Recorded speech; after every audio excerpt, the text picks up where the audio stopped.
in the future, with the things that are happening in the world, it's very important that we remain team members.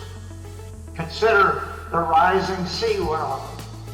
All of the cities along the coast are threatened by the rising water.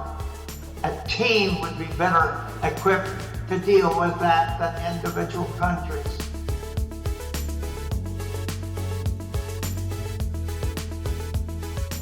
Let's remember that the peace we inherit is not guaranteed. It must be renewed through dialogue, mutual learning, and a shared determination to protect human conditions.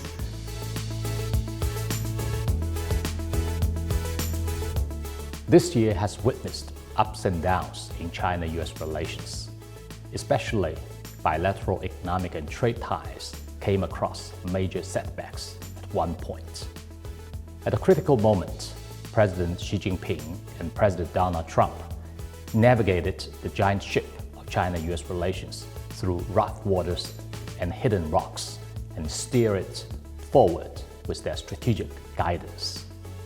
Together, we have taken new steps to explore a right way for our two countries to get along in the new era, a course of the century.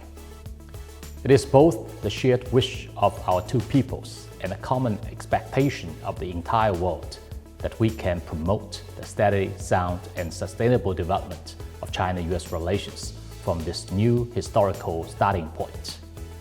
To this end, I would like to share with you three thoughts.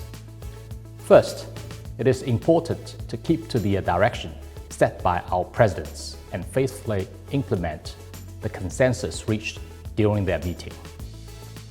Heads of State's diplomacy serves as a compass and anchor for China-US relations.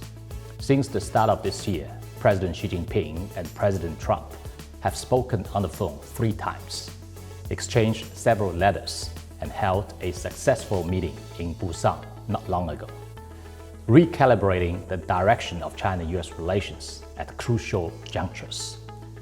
The Busan Summit is not the finish line, but a new starting point. Second, it is important to draw wisdom from history and resolutely advance mutually beneficial cooperation. This year's forum will look back on the history of China and the United States jointly defeating fascism and building the post-war international order 80 years ago, and inspire us to cherish the value of peace and cooperation.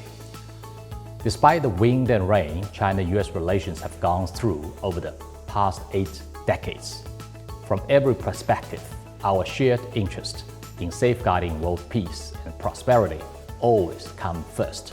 Third, it is important to cultivate the foundation of people-to-people exchanges and bring hearts closer. The Chinese and American peoples share a natural affinity for each other. Our exchanges run deep and long, and the bond between our peoples have never ceased to grow. More than 2 centuries ago, the US ship Empress of China set out on a voyage to China, marking the start of bilateral trade. Half a century ago, ping-pong diplomacy helped to break the ice during the Cold War and facilitated the establishment of China-US diplomatic relations. Over 40 years ago, stories of the old friends in Iowa and the bond with Kuliang added a heartwarming chapter to our relations. Today, President Xi Jinping's initiative to invite 50,000 young Americans to China on exchange and study programs in 5 years is being put into action. And we are seeing more and more young Americans coming to China and building new bridges of goodwill across the Pacific.